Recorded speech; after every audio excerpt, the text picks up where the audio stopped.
morning. It's September 26, 2025. I don't know. I haven't had enough coffee. Today is National Pancake Day. So if you like pancakes, get them stacked up. Start pouring that syrup. I might have some pancakes myself this weekend. Can't have it today because I gotta go to work, but pancakes, good stuff. You put blueberries in them. Blueberries are good. But yeah, pancakes. If I'd get up a little bit earlier in the morning, I would have time to make myself pancakes before work. But nonetheless, I could have pancakes for dinner. Yeah, I didn't say pancake breakfast. It just said today's National Pancake Day. So, we've got Addison, we got Mel, we got Liz. Good morning, everyone. Thank you for joining me today. Our subscriber count keeps growing. That's really good. Thank you all for your support and liking and sharing these videos of mine. You guys are awesome, as always. I did a little post-it note of different things to talk about today. There's my chicken scratch. What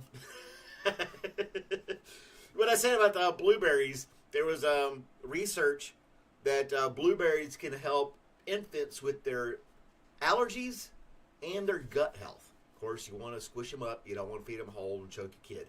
But anyway, and what's up with that anyway? Kids just dying from eating whole grapes and whole blueberries? Really?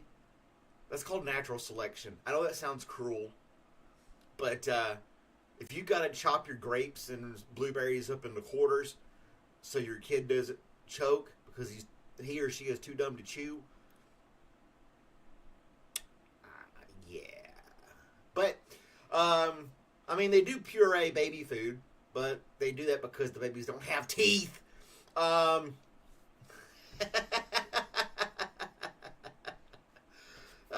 What time is it for me? Or are you talking to Mel? Mel's a little bit back in time. She's an hour prior. So, but anyway, it's 7 a.m. here. We'll keep on going. Good old coffee. Never lets me down. Anywho, yeah, blueberries. Feed blueberries to your infants. And it helps with their allergies. Because if you got a little baby sneezing all the time, that's bad. But it helps with their gut health, like a probiotic type thing. Now, if it helps babies, I would assume that it would help adults too. And they're super tasty. So, why not, right? Have some blueberries. I know I planted a blueberry bush back in the previous house. It made the tiniest little blueberries. They were so tiny. How tiny were they? They were tiny.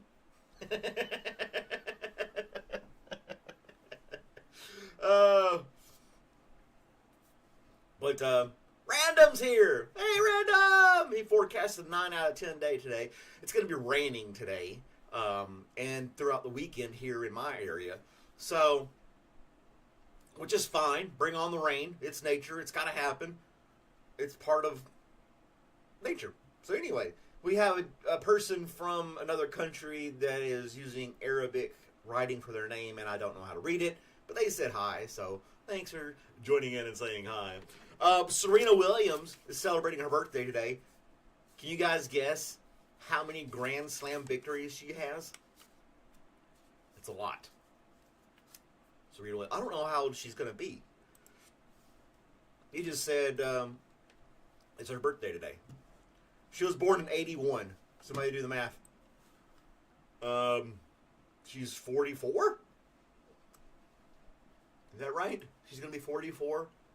And she's won 23 Grand Slam titles. That's insane. 23. Not 100. That would be... I mean, you got to think you're only going to get a Grand Slam victory once per year, I think. So, yeah, she's not 140. But 23 is pretty darn good. And I think there was a story about her coming back and playing again next year or something like that. I think she has... I heard some story, and I was barely listening to it. She had some kind of surgery on one of her legs or something like that, I think. Knee or... I don't know. Something. If you want to know, you can look it up. I don't know. But she's back and she wants to play another round. So, 44-year-old Serena Williams kicking ass on the tennis court is very impressive.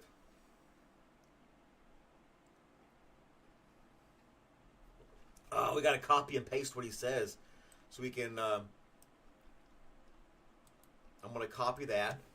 We're going to put into Google Translate and see what this guy has to say. Where's Google Translate?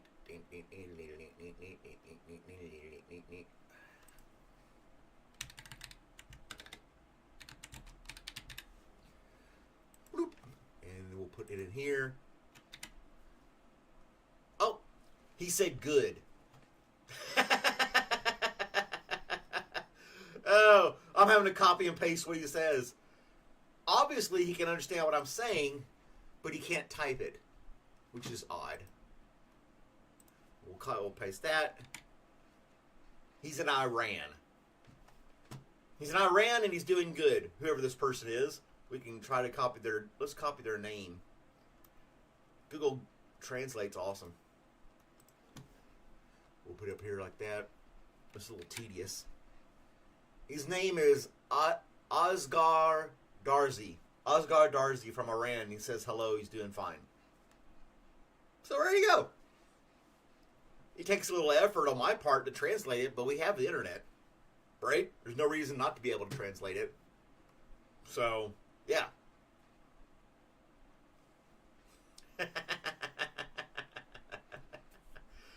I'm going to call him Fred. We'll just call him Fred. Keyboard translation. Oh, okay, cool. We'll just call him Fred. I'm running out of stories. I'm burning through these fast. 1969. A TV show premiered. And it involved a bunch of kids. It was called The Brady Bunch. Premiered in 1969. She had 3 beautiful kids, and he had 3 beautiful kids, and all together 6 beautiful kids with 2 beautiful parents and a semi-average housekeeper.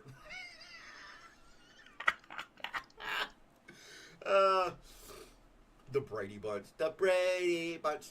Here's a story of a lovely lady. You know, if you did that kind of show today, it'd be, here's a story of an overweight lady who's living in a trailer park with 3 kids.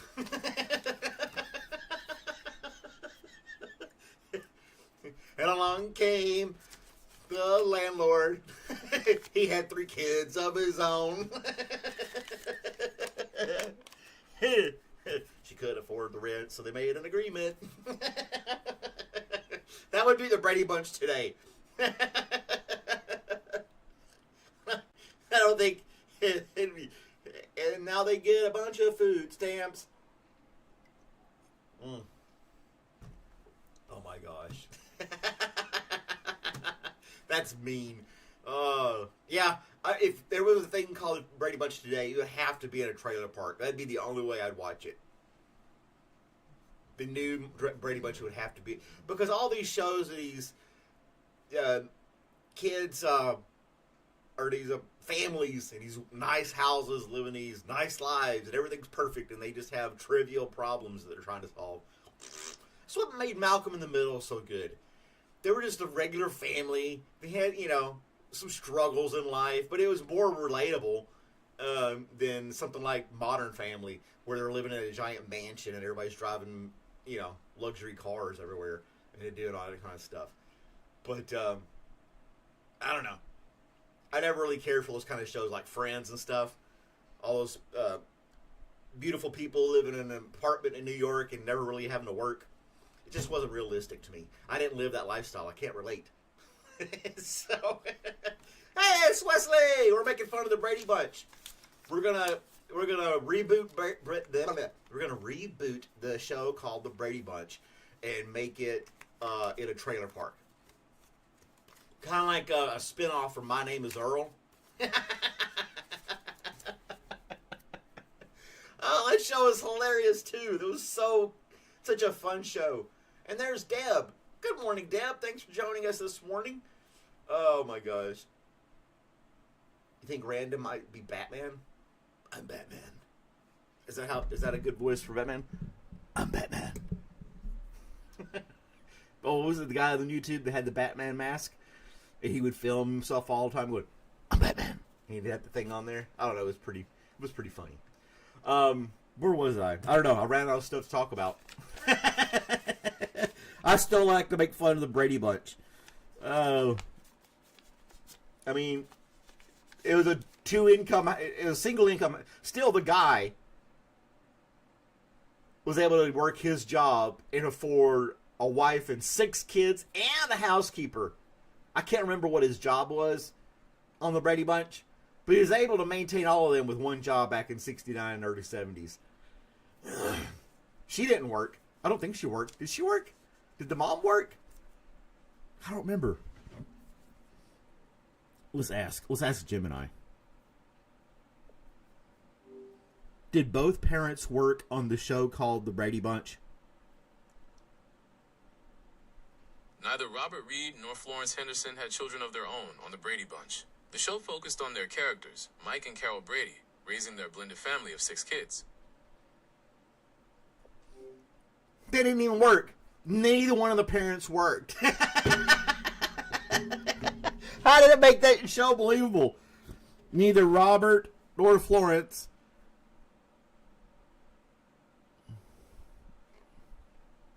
I was either. Did the characters of this show, The Brady Bunch, have jobs? Yes, both Mike and Carol Brady had jobs. Mike was an architect, and Carol was a freelance writer and artist. There we go. That makes a little more sense. Woo! He was an architect. So that's big money. And she was a freelance artist. So, all right. They both had jobs. That kind of makes a little more sense. He was an architect. Cool. Never saw her work, but she was an artist. Maybe there's some little hidden Easter eggs in the show where she's in the background painting something or making something out of clay. I don't know. I never watched the show. I know of it. I may have watched a couple episodes as a kid. Did not find it interesting. I went outside and played in the dirt more. I should have grown up in a trailer park. I think I would have fit in just fine. But architects are the worst in the planet. Why? Because they want electrical work to go in such odd places throughout their buildings?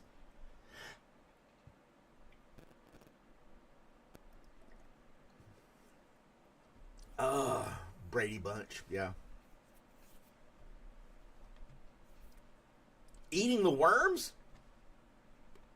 Well, if it made you stronger, hey, there's people in countries all over the world eating bugs.